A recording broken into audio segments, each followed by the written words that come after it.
लेकिन आज धीरेन्द्र शास्त्री जिस तरह दिखते हैं पहले ये वैसे बिल्कुल भी नहीं थे, क्योंकि अगर हम इनके बचपन पे नजर डालें तो बहुत ही गरीबी में गुजरा है। दादाजी भले ही धार्मिक गुरु थे और गांव में दरबार लगाते थे, लेकिन इनका परिवार आर्थिक रूप से मजबूत नहीं था, जिसकी वजह से अपने बचपन में धीरेन्द्र शास्त्री को कई सारी मुश्किलों का सामना करना पड़ा। लेकिन अपने दादा की संगति में धीरेन्द्र शास्त्री ने कभी भी उन मुश्किलों की तरफ ध्यान नहीं दिया और बचपन से ही भक्ति और धार्मिक कार्यों में लगे रहे। जहां मात्र 12 साल की उम्र में धीरेन्द्र शास्त्री ने बालाजी भगवान यानी कि हनुमान जी की साधना करनी शुरू कर दी। और आज ये हाल है कि धीरेन्द्र शास्त्री खुद को हनुमान जी को सबसे बड़ा भक्त कहते हैं और उन्हीं की कृपा से उनके पास ऐसी शक्तियां हैं जिनकी बदौलत ये लोगों के मन की बात को समझ जाते हैं और उनकी परेशानियों का हल भी बताते हैं। यही वजह है कि धीरेन्द्र शास्त्री आज पूरे भारत में बहुत ही जाने माने कथावाचक हैं और बाबा के तौर पे जाने जाते हैं। भारत के कोने कोने से लोग सिर्फ इनके दर्शन के लिए आते हैं और जो इनके दरबार तक नहीं पहुंच पाते वो दिन रात इनके प्रवचन सुनते हैं और इनके सुर में सुर मिलाते हैं। दोस्तों, बड़े बड़े कस्बों से लेकर छोटे छोटे गांवों तक इस टाइम केवल एक ही इंसान चारों तरफ दिखाई दे रहा है और वो है बागेश्वर धाम के धीरेन्द्र कृष्ण शास्त्री, जिन्हें लोग बागेश्वर धाम सरकार के नाम से भी जानते हैं। वैसे तो आपने इनके बारे में कई सारी बातें सुनी होंगी, इनसे जुड़ी बहुत सी चीजें देखी होंगी, लेकिन क्या आपको मालूम है कि हमारे बागेश्वर बाबा कितने अमीर हैं, इनके पास कितनी संपत्ति है और ये क्या क्या करते हैं? प्रवचन देने के अलावा भी इनके पास कोई काम है या फिर इनका जीवन केवल भक्ति को ही समर्पित है? तो आइए जानते हैं कि हमारे बागेश्वर बाबा की पर्सनल लाइफ कैसी है। दोस्तों, मध्य प्रदेश के छतरपुर जिले में एक बहुत ही नामचीन धाम है जिसका नाम है बागेश्वर धाम, जिसके बारे में आप सब भली भांति जानते होंगे। और इस धाम के प्रमुख कथावाचक हैं धीरेन्द्र शास्त्री। इन्हें मानने वाले लोग पूरे देश से बागेश्वर धाम आते हैं और इनकी कथाओं को सुनने के साथ साथ इनके चमत्कार भी देखते हैं। वैसे देखा जाए तो अभी धीरेन्द्र शास्त्री की उम्र मात्र 26 साल ही है। इनका जन्म 4 जुलाई 1996 को मध्य प्रदेश के छतरपुर में हुआ था। इनके दादा भी एक धार्मिक गुरु थे और धीरेन्द्र शास्त्री अपने दादा को अपना गुरु मानते हैं। लेकिन आज धीरेन्द्र शास्त्री जिस तरह दिखते हैं पहले ये वैसे बिल्कुल भी नहीं थे, क्योंकि अगर हम इनके बचपन पे नजर डालें तो बहुत ही गरीबी में गुजरा है। दादाजी भले ही धार्मिक गुरु थे और गांव में दरबार लगाते थे, लेकिन इनका परिवार आर्थिक रूप से मजबूत नहीं था, जिसकी वजह से अपने बचपन में धीरेन्द्र शास्त्री को कई सारी मुश्किलों का सामना करना पड़ा। लेकिन अपने दादा की संगति में धीरेन्द्र शास्त्री ने कभी भी उन मुश्किलों की तरफ ध्यान नहीं दिया और बचपन से ही भक्ति और धार्मिक कार्यों में लगे रहे। जहां मात्र 12 साल की उम्र में धीरेन्द्र शास्त्री ने बालाजी भगवान यानी कि हनुमान जी की साधना करनी शुरू कर दी। और आज ये हाल है कि धीरेन्द्र शास्त्री खुद को हनुमान जी को सबसे बड़ा भक्त कहते हैं और उन्हीं की कृपा से उनके पास ऐसी शक्तियां हैं जिनकी बदौलत ये लोगों के मन की बात को समझ जाते हैं और उनकी परेशानियों का हल भी बताते हैं। यही वजह है कि धीरेन्द्र शास्त्री आज पूरे भारत में बहुत ही जाने माने कथावाचक हैं और बाबा के तौर पे जाने जाते हैं। भारत के कोने कोने से लोग सिर्फ इनके दर्शन के लिए आते हैं और जो इनके दरबार तक नहीं पहुंच पाते वो दिन रात इनके प्रवचन सुनते हैं और इनके सुर में सुर मिलाते हैं। आज के समय में लोग बागेश्वर धाम सरकार की भक्ति में इतना डूब गए हैं कि इनकी एक झलक मात्र देखने के लिए लोग बेताब रहते हैं। इनके धाम पर हर दिन हजारों लोग आते हैं और हफ्ते में 2 दिन मंगलवार और शनिवार को भीड़ और भी ज्यादा बढ़ जाती है। यही कारण है कि बागेश्वर धाम के आसपास की जितनी भी जमीनें छतरपुर में हैं, उनकी कीमत आज मुंबई दिल्ली जैसे शहरों से भी महंगी हो गई है, क्योंकि वो जमीनें बाबा के धाम के नजदीक हैं। और यही वजह है कि धीरेन्द्र शास्त्री जी के ऊपर बहुत सारी सरकारी जमीनों पर कब्जे के आरोप भी लग रहे हैं और इस तरह के कई सारे विवाद आजकल सामने आ रहे हैं। यहाँ तक कि धाम में आने वाले लोगों की संख्या इतनी ज्यादा हो गई है कि 1 से 1.5 लाख रुपए दुकानों का किराया पहुंच गया है। इन सब चीजों से बाबा बागेश्वर धाम सरकार को काफी ज्यादा फायदा होता है। तभी तो सूत्रों के मुताबिक बागेश्वर धाम सरकार यानी कि धीरेन्द्र शास्त्री की कुल संपत्ति 20 करोड़ से भी ज्यादा है। हो सकता है कि इनकी संपत्ति और भी ज्यादा हो और उसकी सबसे बड़ी वजह इनके भक्तों की बढ़ती संख्या है। धीरेन्द्र शास्त्री का असली काम कथावाचन करना है, जहां ये रामायण और महाभारत के किस्से सुनाकर अपने भक्तों को ईश्वर की भक्ति के लिए प्रोत्साहित करते हैं। और अपने इसी कथावाचन के लिए धीरेन्द्र शास्त्री देश के अलग अलग कोनों में, यहाँ तक कि विदेशों में जाकर कथा सुना चुके हैं और अपने शब्दों का जादू बिखेर चुके हैं। कहा जाता है कि जो कोई भी एक बार धीरेन्द्र शास्त्री की कथा सुन लेता है वो बार बार इनके धाम पहुंच जाता है, क्योंकि इनकी बातों में झलकती भक्ति और ईश्वर के लिए प्यार लोगों को अपनी तरफ आकर्षित कर लेता है। पर अब जाहिर सी बात है कि जब इतनी ऊंचाइयों को कोई छूता है तो उसे नीचा दिखाने वाले लोग भी सामने खड़े हो जाते हैं। और धीरेन्द्र शास्त्री तो इस वक्त फिल्मी हीरो से भी ज्यादा ट्रेंड कर रहे हैं। आए दिन कोई ना कोई वीडियो यूट्यूब के ट्रेंडिंग पेज पे आ जाते हैं, तो कभी इनके वायरल वीडियोस देखकर लोग हैरत में पड़ जाते हैं।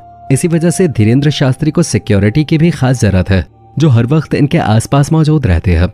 वैसे तो कोई धीरेन्द्र शास्त्री के ऊपर वार नहीं करेगा, लेकिन अगर भूले भटके किसी की बुद्धि भ्रष्ट हो गई और उसने बाबा बागेश्वर धाम के ऊपर वार कर दिया तो सिक्योरिटी इनकी हिफाजत के लिए हमेशा खड़ी रहती है। वैसे दोस्तों, बाबा बागेश्वर धाम का कार कलेक्शन भी बहुत शानदार है।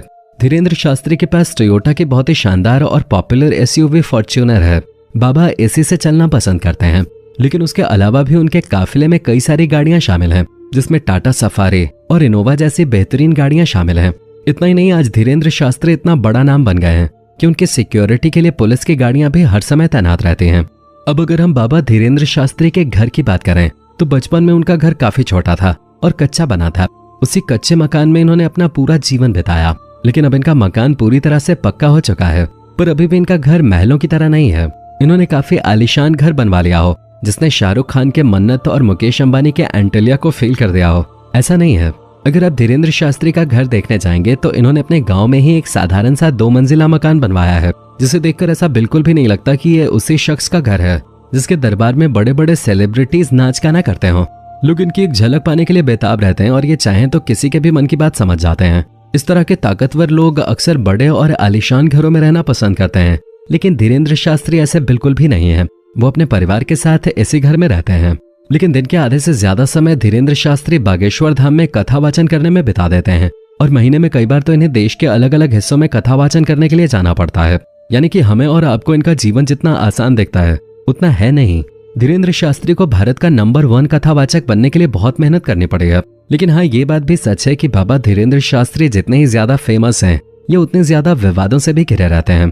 वैसे तो गैर हिंदू अक्सर इनके खिलाफ लोगों को गुमराह करने के मुकदमे दर्ज करवाते रहते हैं और बागेश्वर धाम के आसपास की जमीन को कब्जा करने के भी आरोप धीरेन्द्र शास्त्री पे काफी लंबे समय से लग रहे हैं, जिसके तहत ये कहा जा रहा है कि बाबा बागेश्वर धाम सरकार ने अपने धाम के पास की सारी जमीनों पे कब्जा कर रखा है।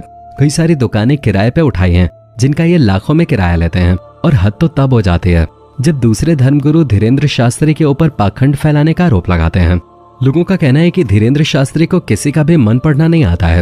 वो लोगों के बीच से अपने ही बैठे हुए लोगों को स्टेज पे बुलाते हैं ताकि धीरेन्द्र शास्त्री कागज पे जो कुछ भी ख्वाहिशें लिख रहे हो लोग उसमें हाँ में हाँ मिलाते जाएं, जिससे भक्तों को लगे कि अरे धीरेन्द्र शास्त्री तो वाकई में लोगों का मन पढ़ लेते हैं। अब इस तरह के आरोपों के बारे में हम क्या ही बोलें, क्योंकि धीरेन्द्र शास्त्री कई बार मीडिया का पर्दाफाश कर चुके हैं, वो भी कई लोगों के सामने, क्योंकि वो भी सेम इसी तरह के विचार रखते थे कि धीरेन्द्र शास्त्री लोगों को बेवकूफ बना रहे हैं। धीरेन्द्र शास्त्री जितना विवादों में घिरे रहे उतने ही पॉपुलर होते चले गए। कई सारे बड़े बड़े नेता और अभिनेता धीरेन्द्र शास्त्री के पास इनसे मिलने के लिए आते रहते हैं, चाहे वो मध्य प्रदेश में कांग्रेस पार्टी के नेता हो या बीजेपी के नेता। यहाँ तक कि धीरेन्द्र शास्त्री के पास बड़े और आला अधिकारी भी आते रहते हैं। और एक बार तो मनोज तिवारी खुद बाबा के दरबार में जाकर इनका प्रवचन सुन चुके हैं। इतना ही नहीं, केंद्रीय मंत्री नितिन गडकरी जैसे बड़े नेता भी धीरेन्द्र शास्त्री के पास जा चुके हैं। लेकिन जब धीरेन्द्र शास्त्री नागपुर के एक धार्मिक कार्यक्रम में जाते हैं तो महाराष्ट्र की एक कमेटी ने अंधविश्वास और जादू टोना को बढ़ावा देने का आरोप इनके ऊपर लगाया और इन्हें चैलेंज किया कि अगर आप इतने ही शक्तिशाली हैं तो अपने चमत्कारों को हमें दिखाइए। अगर ये सही साबित हुए तो 30 लाख रुपए इनाम भी दिया जाएगा। लेकिन बाबा धीरेन्द्र शास्त्री ने यह चैलेंज एक्सेप्ट नहीं किया, जिसके बाद महाराष्ट्र के उस कमेटी के श्याम मानव ने धीरेन्द्र शास्त्री के खिलाफ पुलिस कार्रवाई की मांग की और कहा कि अगर पुलिस ने कार्रवाई नहीं की तो वो लोग आंदोलन करेंगे। वैसे दोस्तों, पुलिस वापस धीरेन्द्र शास्त्री के ऊपर कार्रवाई इसलिए भी कर सकती है क्योंकि महाराष्ट्र में जादू टोने के खिलाफ एक कानून बनाया गया था जिसका नाम है anti superstition and black magic act 2013। हालांकि धीरेन्द्र शास्त्री का कहना है कि उन्होंने नहीं कोई जादू टोना किया है और न ही अंधविश्वास को बढ़ावा दिया है और न ही वो चैलेंज को छोड़कर वहां से भागे हैं, बल्कि वो तो पूरे 1 हफ्ते तक वहां पर रुके थे और उनके ऊपर लोग केवल पब्लिसिटी पाने के लिए आरोप लगा रहे हैं। और अगर देखा जाए तो उन्हें पब्लिसिटी मिल भी रही है। तभी तो न्यूज चैनल वगैरह में आजकल सिर्फ और सिर्फ इसी चैलेंज की बातें हो रही हैं, क्योंकि न्यूज चैनल वालों को भी पता है कि आज के टाइम में बागेश्वर धाम सरकार एक ब्रांड है, वो नाम है जिसको कहीं पे भी इस्तेमाल करके टीआरपी बटोरी जा सकते हैं, क्योंकि इनके भक्त तो इनसे जुड़ी खबरें देखते ही हैं। लेकिन जो लोग इनके खिलाफ हैं वो भी इनकी बातें सुनने में कोई कसर नहीं छोड़ते। वैसे आप बागेश्वर धाम सरकार के भक्त हैं या फिर आपको भी ये ढोंगी लगते हैं? कमेंट में जरूर बताइएगा और इसी तरह के वीडियोस को देखते रहने के लिए चैनल को सब्सक्राइब करना मत भूलिएगा। धन्यवाद। दोस्तों, बड़े बड़े कस्बों से लेकर छोटे छोटे गांवों तक इस टाइम केवल एक ही इंसान चारों तरफ दिखाई दे रहा है और वो है बागेश्वर धाम के धीरेन्द्र कृष्ण शास्त्री, जिन्हें लोग बागेश्वर धाम सरकार के नाम से भी जानते हैं। वैसे तो आपने इनके बारे में कई सारी बातें सुनी होंगी, इनसे जुड़ी बहुत सी चीजें देखी होंगी, लेकिन क्या आपको मालूम है कि हमारे बागेश्वर बाबा कितने अमीर हैं, इनके पास कितनी संपत्ति है और ये क्या क्या करते हैं? प्रवचन देने के अलावा भी इनके पास कोई काम है या फिर इनका जीवन केवल भक्ति को ही समर्पित है? तो आइए जानते हैं कि हमारे बागेश्वर बाबा की पर्सनल लाइफ कैसी है। दोस्तों, मध्य प्रदेश के छतरपुर जिले में एक बहुत ही नामचीन धाम है जिसका नाम है बागेश्वर धाम, जिसके बारे में आप सब भली भांति जानते होंगे। और इस धाम के प्रमुख कथावाचक हैं धीरेन्द्र शास्त्री। इन्हें मानने वाले लोग पूरे देश से बागेश्वर धाम आते हैं और इनकी कथाओं को सुनने के साथ साथ इनके चमत्कार भी देखते हैं। वैसे देखा जाए तो अभी धीरेन्द्र शास्त्री की उम्र मात्र 26 साल ही है। इनका जन्म 4 जुलाई 1996 को मध्य प्रदेश के छतरपुर में हुआ था। इनके दादा भी एक धार्मिक गुरु थे और धीरेन्द्र शास्त्री अपने दादा को अपना गुरु मानते हैं। लेकिन आज धीरेन्द्र शास्त्री जिस तरह दिखते हैं, पहले ये वैसे बिल्कुल भी नहीं थे, क्योंकि अगर हम इनके बचपन पे नजर डालें तो बहुत ही गरीबी में गुजरा है। दादाजी भले ही धार्मिक गुरु थे और गांव में दरबार लगाते थे, लेकिन इनका परिवार आर्थिक रूप से मजबूत नहीं था, जिसकी वजह से अपने बचपन में धीरेन्द्र शास्त्री को कई सारी मुश्किलों का सामना करना पड़ा। लेकिन अपने दादा की संगति में धीरेन्द्र शास्त्री ने कभी भी उन मुश्किलों की तरफ ध्यान नहीं दिया और बचपन से ही भक्ति और धार्मिक कार्यों में लगे रहे। जहां मात्र 12 साल की उम्र में धीरेन्द्र शास्त्री ने बालाजी भगवान यानी कि हनुमान जी की साधना करनी शुरू कर दी।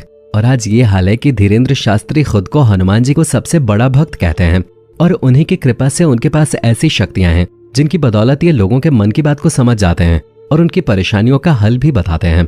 यही वजह है कि धीरेन्द्र शास्त्री आज पूरे भारत में बहुत ही जाने माने कथावाचक हैं और बाबा के तौर पे जाने जाते हैं। भारत के कोने कोने से लोग सिर्फ इनके दर्शन के लिए आते हैं और जो इनके दरबार तक नहीं पहुंच पाते वो दिन रात इनके प्रवचन सुनते हैं और इनके सुर में सुर मिलाते हैं। आज के समय में लोग बागेश्वर धाम सरकार की भक्ति में इतना डूब गए हैं कि इनकी एक झलक मात्र देखने के लिए लोग बेताब रहते हैं। इनके धाम पर हर दिन हजारों लोग आते हैं और हफ्ते में 2 दिन मंगलवार और शनिवार को भीड़ और भी ज्यादा बढ़ जाती है। यही कारण है कि बागेश्वर धाम के आसपास की जितनी भी जमीनें छतरपुर में हैं, उनकी कीमत आज मुंबई दिल्ली जैसे शहरों से भी महंगी हो गई है, क्योंकि वो जमीनें बाबा के धाम के नजदीक हैं। और यही वजह है कि धीरेन्द्र शास्त्री जी के ऊपर बहुत सारी सरकारी जमीनों पर कब्जे के आरोप भी लग रहे हैं और इस तरह के कई सारे विवाद आजकल सामने आ रहे हैं। यहाँ तक कि धाम में आने वाले लोगों की संख्या इतनी ज्यादा हो गई है कि 1 से 1.5 लाख रुपए दुकानों का किराया पहुंच गया है। इन सब चीजों से बाबा बागेश्वर धाम सरकार को काफी ज्यादा फायदा होता है। तभी तो सूत्रों के मुताबिक बागेश्वर धाम सरकार यानी कि धीरेन्द्र शास्त्री की कुल संपत्ति 20 करोड़ से भी ज्यादा है। हो सकता है कि इनकी संपत्ति और भी ज्यादा हो और उसकी सबसे बड़ी वजह इनके भक्तों की बढ़ती संख्या है। धीरेन्द्र शास्त्री का असली काम कथावाचन करना है, जहाँ ये रामायण और महाभारत के किस्से सुनाकर अपने भक्तों को ईश्वर की भक्ति के लिए प्रोत्साहित करते हैं। और अपने इसी कथावाचन के लिए धीरेन्द्र शास्त्री देश के अलग अलग कोनों में, यहाँ तक कि विदेशों में जाकर कथा सुना चुके हैं और अपने शब्दों का जादू बिखेर चुके हैं। कहा जाता है कि जो कोई भी एक बार धीरेन्द्र शास्त्री की कथा सुन लेता है वो बार बार इनके धाम पहुंच जाता है, क्योंकि इनकी बातों में झलकती भक्ति और ईश्वर के लिए प्यार लोगों को अपनी तरफ आकर्षित कर लेता है।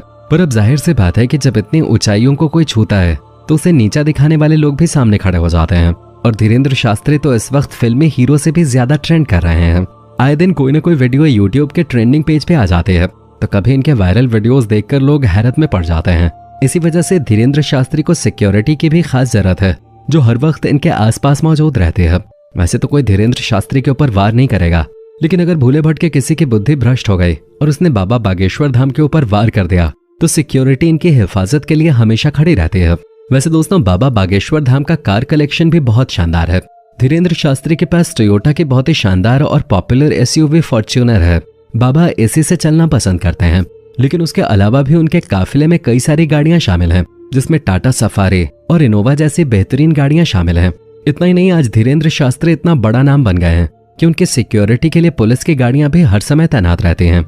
अब अगर हम बाबा धीरेन्द्र शास्त्री के घर की बात करें तो बचपन में उनका घर काफी छोटा था और कच्चा बना था। उसी कच्चे मकान में इन्होंने अपना पूरा जीवन बिताया, लेकिन अब इनका मकान पूरी तरह से पक्का हो चुका है।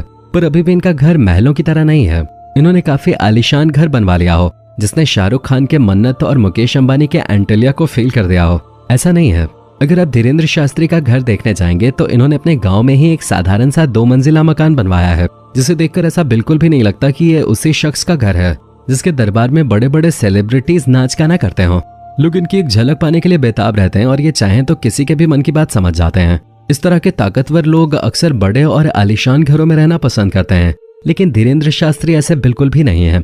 वो अपने परिवार के साथ इसी घर में रहते हैं, लेकिन दिन के आधे से ज्यादा समय धीरेन्द्र शास्त्री बागेश्वर धाम में कथावाचन करने में बिता देते हैं और महीने में कई बार तो इन्हें देश के अलग अलग हिस्सों में कथावाचन करने के लिए जाना पड़ता है। यानी कि हमें और आपको इनका जीवन जितना आसान दिखता है उतना है नहीं। धीरेन्द्र शास्त्री को भारत का नंबर 1 कथावाचक बनने के लिए बहुत मेहनत करनी पड़ेगी। लेकिन हाँ, ये बात भी सच है कि बाबा धीरेन्द्र शास्त्री जितने ही ज्यादा फेमस हैं, ये उतने ज्यादा विवादों से भी घिरे रहते हैं। वैसे तो गैर हिंदू अक्सर इनके खिलाफ लोगों को गुमराह करने के मुकदमे दर्ज करवाते रहते हैं, और बागेश्वर धाम के आसपास की जमीन को कब्जा करने के भी आरोप धीरेन्द्र शास्त्री पे काफी लंबे समय से लग रहे हैं, जिसके तहत ये कहा जा रहा है कि बाबा बागेश्वर धाम सरकार ने अपने धाम के पास की सारी जमीनों पे कब्जा कर रखा है। कई सारी दुकानें किराए पे उठाई हैं, जिनका ये लाखों में किराया लेते हैं। और हद तो तब हो जाती है जब दूसरे धर्मगुरु धीरेन्द्र शास्त्री के ऊपर पाखंड फैलाने का आरोप लगाते हैं। लोगों का कहना है कि धीरेन्द्र शास्त्री को किसी का भी मन पढ़ना नहीं आता है। वो लोगों के बीच से अपने ही बैठे हुए लोगों को स्टेज पे बुलाते हैं ताकि धीरेन्द्र शास्त्री कागज पे जो कुछ भी ख्वाहिशें लिख रहे हों, लोग उसमें हाँ में हाँ मिलाते जाएं, जिससे भक्तों को लगे कि अरे धीरेन्द्र शास्त्री तो वाकई में लोगों का मन पढ़ लेते हैं। अब इस तरह के आरोपों के बारे में हम क्या ही बोलें, क्योंकि धीरेन्द्र शास्त्री कई बार मीडिया का पर्दाफाश कर चुके हैं, वो भी कई लोगों के सामने, क्योंकि वो भी सेम इसी तरह के विचार रखते थे कि धीरेन्द्र शास्त्री लोगों को बेवकूफ बना रहे हैं। धीरेन्द्र शास्त्री जितना विवादों में घिरे रहे उतने ही पॉपुलर होते चले गए। कई सारे बड़े बड़े नेता और अभिनेता धीरेन्द्र शास्त्री के पास इनसे मिलने के लिए आते रहते हैं, चाहे वो मध्य प्रदेश में कांग्रेस पार्टी के नेता हो या बीजेपी के नेता। यहाँ तक कि धीरेन्द्र शास्त्री के पास बड़े और आला अधिकारी भी आते रहते हैं। और एक बार तो मनोज तिवारी खुद बाबा के दरबार में जाकर इनका प्रवचन सुन चुके हैं। इतना ही नहीं, केंद्रीय मंत्री नितिन गडकरी जैसे बड़े नेता भी धीरेन्द्र शास्त्री के पास जा चुके हैं।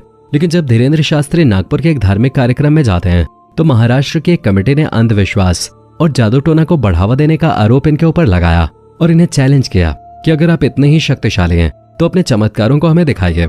अगर ये सही साबित हुए तो 30 लाख रुपए इनाम भी दिया जाएगा। लेकिन बाबा धीरेन्द्र शास्त्री ने ये चैलेंज एक्सेप्ट नहीं किया, जिसके बाद महाराष्ट्र के उस कमेटी के श्याम मानव ने धीरेन्द्र शास्त्री के खिलाफ पुलिस कार्रवाई की मांग की और कहा कि अगर पुलिस ने कार्रवाई नहीं की तो वो लोग आंदोलन करेंगे। वैसे दोस्तों, पुलिस वापस धीरेन्द्र शास्त्री के ऊपर कार्रवाई इसलिए भी कर सकती है क्योंकि महाराष्ट्र में जादू टोने के खिलाफ एक कानून बनाया गया था जिसका नाम है anti superstition and black magic act 2013। हालांकि धीरेन्द्र शास्त्री का कहना है कि उन्होंने नहीं कोई जादू टोना किया है और न ही अंधविश्वास को बढ़ावा दिया है और न ही वो चैलेंज को छोड़कर वहां से भागे हैं, बल्कि वो तो पूरे 1 हफ्ते तक वहां पर रुके थे और उनके ऊपर लोग केवल पब्लिसिटी पाने के लिए आरोप लगा रहे हैं। और अगर देखा जाए तो उन्हें पब्लिसिटी मिल भी रही है, तभी तो न्यूज चैनल वगैरह में आजकल सिर्फ और सिर्फ इसी चैलेंज की बातें हो रही हैं, क्योंकि न्यूज चैनल वालों को भी पता है कि आज के टाइम में बागेश्वर धाम सरकार एक ब्रांड है, वो नाम है जिसको कहीं पे भी इस्तेमाल करके टीआरपी बटोरी जा सकते हैं, क्योंकि इनके भक्त तो इनसे जुड़ी खबरें देखते ही हैं, लेकिन जो लोग इनके खिलाफ हैं वो भी इनकी बातें सुनने में कोई कसर नहीं छोड़ते।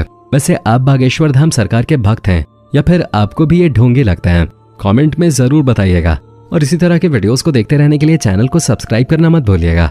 धन्यवाद।